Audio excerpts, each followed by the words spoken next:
Në Kosovë, disa zona janë përfshirë nga zjarre, të cilat deri tani kanë dëmtuar rënd mijëra hektar, kryesisht me pyje. Autoritetet druajnë se një pjesë e zjarreve janë vënë qëllimisht. Korrespondenti i Zërit Amerikës, Besim Abazi, i cili ndodhet në komunën e Dragashit në Kosovën Jugore, thotë se lufta me zjarret është vështirësuar edhe nga zonat e minuara. Qindra hektar me pyje në disa fshatrat komunës e Dragashit në Kosovën Jugore janë përfshirë nga zjarret tashe disa ditë me radhë dhe shorja e tyre duket ende punë e vështirë. Disa batra zjarresh kanë përfshirë zonat e vështira ku arrihet vetëm me këmbë dhe kjo bën edhe më të rëndë punën e zjarrfiksëve, trupave të forcës së sigurisë së Kosovës dhe qytetarëve që janë angazhuar në përpjekje për të fikur zjarret. Qerkin Krasniqi, komandanti i operacionit dhe vetë i lënduar gjatë punës, duket i shqetësuar me zjarret që herë përfshin një zonë e herë një tjetër. Tash momentalisht gjendja praktike bukur shqetësuese. E kemi zjarrin dikun të 2 km gjysmë larg fshatit Buçi, i cili rrezikohet fshati. Bëjmë apel të gjithë qytetarët e komunës Dragashit që të ndalnin në ndihmë, pasi që 15 ditë zjarrfiksit janë non stop në teren, edhe mojën të lodhur.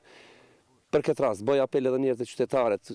Prioriteti është jeta e qytetarit, edhe ku bëj apel edhe të zjarrfiksit që spari ruhet jeta juaj, pastaj malit. Gjendja paraqitet bukur shqetësuese. Alisa Idiu, bashkënduesi i qeverisë, thotë se situatën e bën edhe më të rëndë fakti që zjarret kanë përfshirë një zonë të minuar nga forcat serbe gjatë luftës në Kosovë.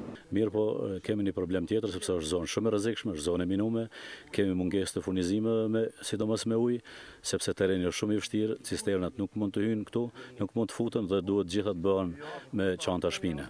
Tashmë kërkesa për ndihmë janë dërguar edhe forcave paqëruese të NATO-s, me që një pjesë e zjarreve kanë përfshirë zona ku mund të veprohet vetëm nga ajri.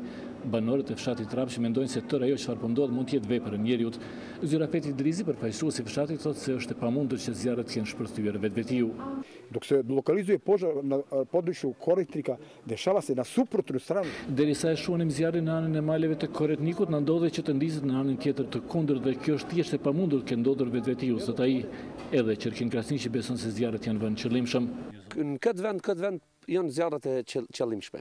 Pasi që në disa vende këtu afër duket që është dhesën 5-6 vende zjarri. Ka filluar prej Asajonës atje deri në pyll këtu. Dhe kush mund të përfitojë nga kjo? Nuk e di por kush mund të përfitojë këto. Këtë punë e bëjnë veç ata që s'ia dojnë mirën këtij vendit Kosovës.